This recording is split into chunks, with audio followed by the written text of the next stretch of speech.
आज मैले बनाउँदैछु मटर आलु अनि सोयाबिनको तरकारी। अनि यता चाहिँ मैले थोरै चुकौनी बनाउँछु भनेको, थोरै दही छ, यता मसालेको आलु सब रेडी पारेको। अनि यो लसुन मटरको लागि, यो आज चाहिँ रोटी र मटर खाम भन्दै ऐसिन्छ बुढोले। कस्तो गाडी खसखस यता चाहिँ रेडी पारेँ। सोयाबिन चाहिँ मलाई त्यो ठुल्ठुलो त्यो सिङ्गे मन पर्दैन, त्यही भएर मैले यस्तो बनाएको काटेर। एकदम यो मिक्स हुन्छ कि यसमा चाहिँ, अनि ग्रेभी टाइपको हुन्छ अनि एकदम मिठो हुन्छ यो आलु चाहिँ।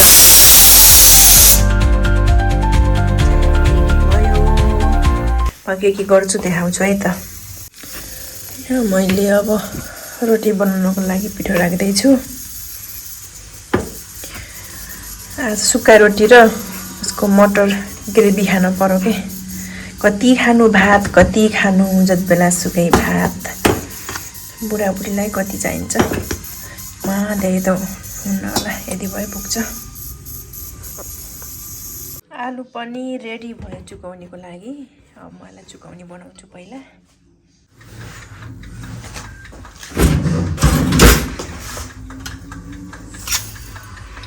म अब राख्दैछु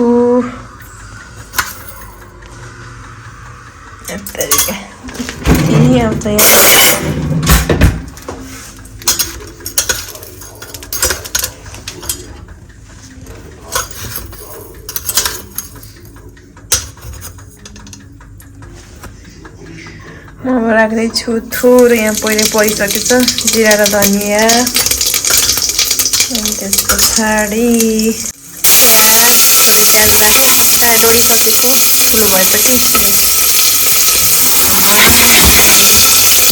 सुरुवातमै यस्तो भयो कि कस्तो बनायो मेरो छोले भटुरे। के हो गाई जस्तो। अब म राख्दैछु आलु। मैले एकैचोटि राखिसकेँ आलु र मटर। यसलाई चलाउनु पर्ने हुन्छ। यसरी चलाम होइन। अनि यहाँ छ हामीसँग सोयाबिन, अघि काटेको सोयाबिन नै राखिदिउँ।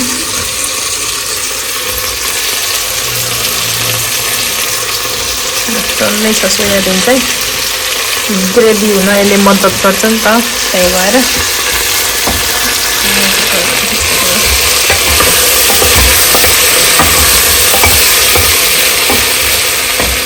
कस्तो हुन्छ हेरौँ यो। अब यसको सुरुवाती लक्षण त खासै ठिक लागेन मलाई। सुरुमै जिरा डढ्यो नि त, तर अहिले त्यस्तो देख्थेँ होइन। ठिकै छ, हेरौँ। Let's see guys.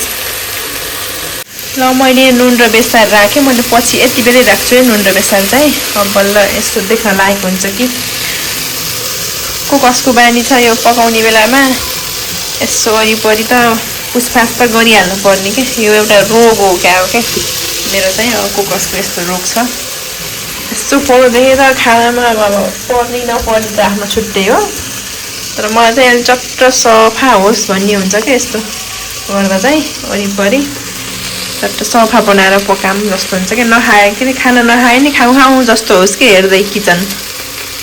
त्यहाँ चाहिँ खुर्सानी र उमा यो मिक्स भएछ, छान्नु पर्यो। म खुर्सानी पछि राखेँ किनभने पछि सुरुमा फुराउन बिर्सेछु, त्यही पनि खार आउँछ नि त बेसरी। अनि हरियो खुर्सानी भन्दा मलाई सुके खुर्सानी यस्तो टेस्टी लाग्छ कि खानाहरूमा राख्दा। हरियो खुर्सानी टोक्दाखेरि यस्तो ठिक हुन्छ, तर यो यस्तो चाहिँ वाउ यस्तो देखिन लाग्यो। यो फेरि हाम्रो फेभरेट हो क्या, मेरो र मेरो बुढाको फेभरेट हो। अरूलाई त अब मसलादार यताउता मनपर्छ, तर हामीलाई चाहिँ सिम्पल हेल्दी खानेकुरा। हेल्दी त यो त्यस्तो हेल्दी त होइन होला, ठिकै नै हो होइन। अब हेल्दी भनेर त्यस्तो ओभर हेल्दी पनि होइन, तर माछा मासु कति खानु होइन। माछा मासुको ठाउँमा त यस्तो कुराहरू राम्रो हो नि त हेल्थको लागि। अब म यता के गराउँछु भनेपछि म यो बाटामा चुकौनी बनाउँछु।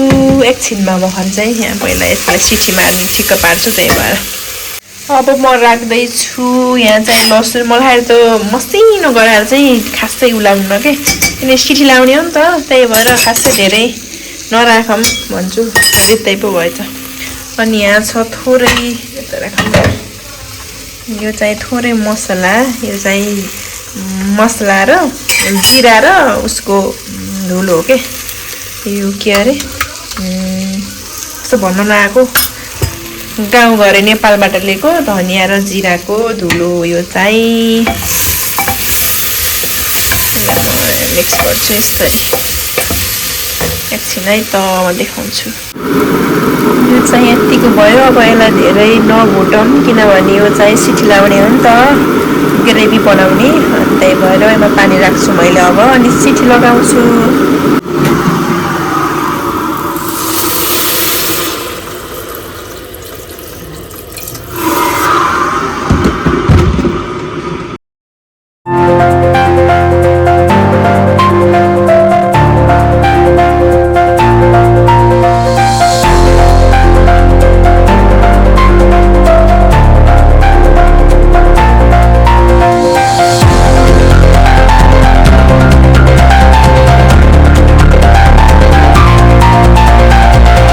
छ खुर्सानी आलु अनि यो हो प्याज चिन्नु भएन अनि के गर्नु अब म चाहिँ चुकाउने बनाउँछु यता सिटी लाग्दैछ यो हाम्रो मटर आनन्दले सिटी लाओस् न एकछिन 4-5 सिटी लगाइदिन भने 3-4 सिटी लाए हुन्छ ग्रेभी ल दही एकदम बाक्लो हो त्यही भएर मैले चाहिँ यसमा पानी मिक्स गरेँ दही चाहिँ लास्ट सकिन लागिरहेछ अनि त्यही भएर मैले चाहिँ यसको चुकाउने बनाउने निर्णय गरेँ अब म बनाउँछु चुकाउने तर अलि पातलो बनाऊँ कि क्या हो यसलाई त होइन अलि पानी हालेर राख्नु पर्यो अब म यहाँ राख्दैछु चुकाउनुको लागि सबै कुराहरू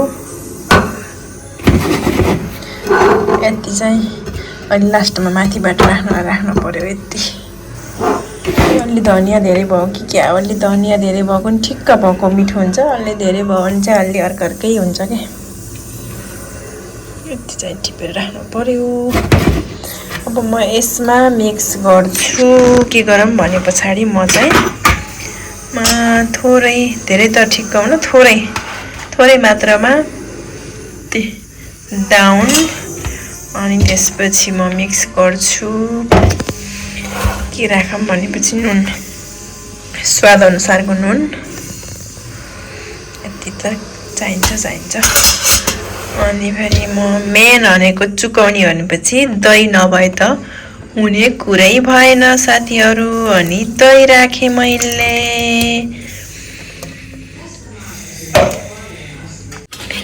अब यसलाई मिक्स गरौँ पिस छ म यसलाई एकदम चकाचक बनाएर ल्याउँछु है त चुकाउने त बनाउन मन लाग्यो तर यो चिज नभएपछि चाहिँ चुकाउने इम्पोसिबल टेस्ट चाहिँ आउन्न है त्यो अब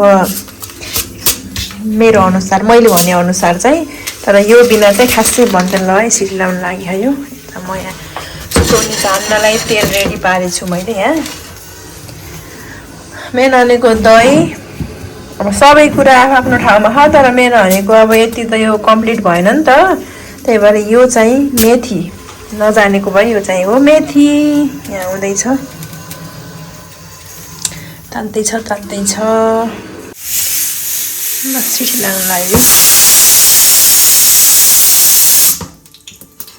कस्तो मिठो बास्ना आएको यो उसको कस्तो मिठो बास्ना मलाई चाहिँ यो नपुराइ भएन कि यो सुकेको खुर्सानी एकदम मलाई यस्तो टेस्ट आएको जस्तो लाग्यो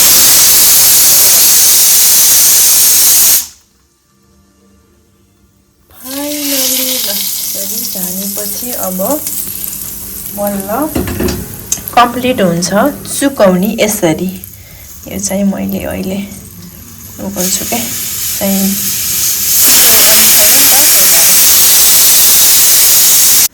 फाइनली चुकाउने इज रेडी तर जोसुकैले जेसुकै भने पनि हल्का काकुति त निचर्नै पर्यो दही अलि अमिलो थिएन चुकाउने भनेको ट्वाक्क पिरो अमिलो लाउन पर्छ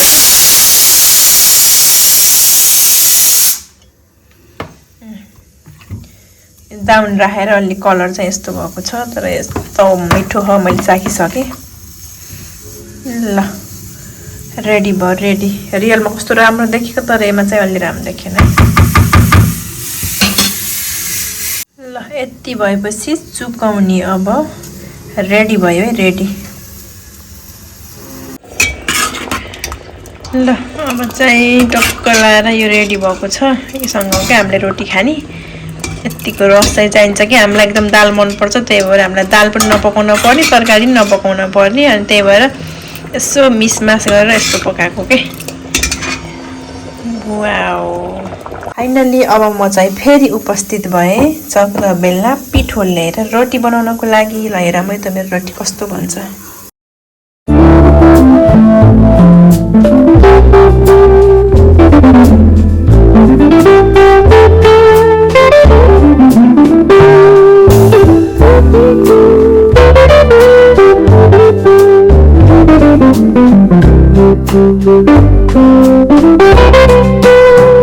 ल रेडी भयो है चुकाउने अनि हाम्रो तरकारी अनि यो हो रोटी अनि यता पनि छ रोटी अब हामी खान्छौँ okay bye see you good night